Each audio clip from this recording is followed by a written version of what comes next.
Jour de solidarité, c'est un collectif d'entreprises qui lutte contre la précarité en Côte d'Or. Nous identifions et soutenons des projets associatifs qui ont de l'impact et nous vous proposons aujourd'hui de découvrir le projet des apprentis d'Auteuil.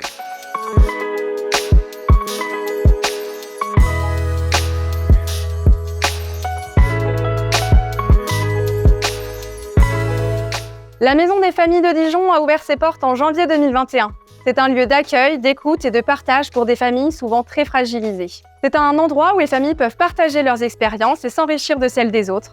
C'est un endroit très bienveillant et ressource pour des familles en difficulté. Nos deux missions principales sont la rupture de l'isolement pour les familles très isolées et le soutien à la parentalité. Nous choisissons ensemble les actions avec les familles et les familles sont très libres de venir. L'accueil est inconditionnel.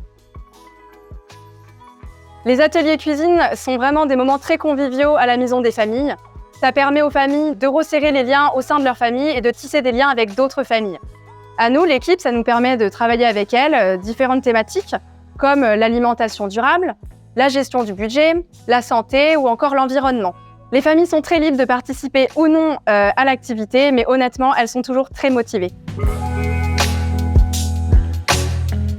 Nous sommes aujourd'hui au sein du pôle formation et insertion qui rassemble divers professionnels d'apprentis Auteuil qui accompagnent des jeunes dans leur insertion sociale et professionnelle.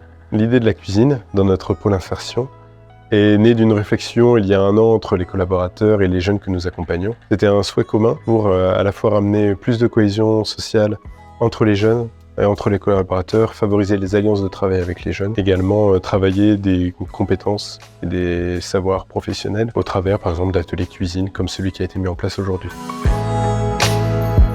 Bonjour, je m'appelle Lucas Bozzolo, j'ai 21 ans. J'ai été placé à l'aide sociale à l'enfance de mes 2 ans jusqu'à mes 14 ans. Niveau professionnel, je ne savais pas du tout quoi faire après mon brevet, donc j'ai opté pour de la pâtisserie.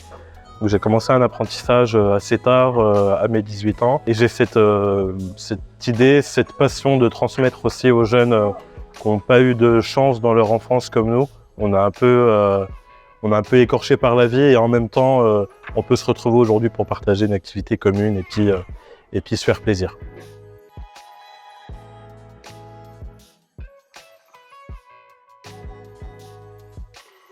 Alors ici, on se trouve sur le site de l'Ascension Apprentis d'Auteuil. Nous gérons des jeunes de 15 à 20 ans en moyenne, voire à peine plus. Ils arrivent chez nous en moyenne vers 15-16 ans. Ils restent à peu près 2 ans avec nous. On leur apprend tout pour devenir autonomes, tout simplement, que ce soit sur la vie quotidienne, sur la vie médicale, également sur tout ce qui est scolarisation, tout ce qui est également relation avec les professionnels pour ceux qui sont en apprentissage. On a 2 types de jeunes ici. On a des jeunes qui sont en placement administratif et nous avons des jeunes en placement judiciaire qui sont 2 choses un peu différentes, mais sur le fond, on les prend tous de la même façon et on est vraiment là pour être leur 3e épaule et les aider tout au long de leur vie et jusqu'à vraiment l'autonomie. La serre qui va être installée ici, donc juste derrière moi, va être une serre aromatique et pharmaceutique, c'est-à-dire qu'on va leur apprendre à faire pousser en fait des arômes qu'on va ensuite placer dans nos plats. Puis tout ce qui est pharmaceutique, pour une simple raison, c'est qu'en leur expliquant que la bobologie, on peut la soigner aussi par nous-mêmes, on n'est pas obligé d'aller toujours chez le médecin tout simplement. Et à la fin de chaque atelier, les jeunes repartiront avec une plante qu'ils devront également pérenniser dans le temps dans leur appartement. Ce qui nous permettra de voir également si ils savent s'occuper de plantes en même temps par la suite. On a toujours une vérification du travail qu'on va mettre en place sur un laps de temps, quelques mois voire quelques années tout simplement.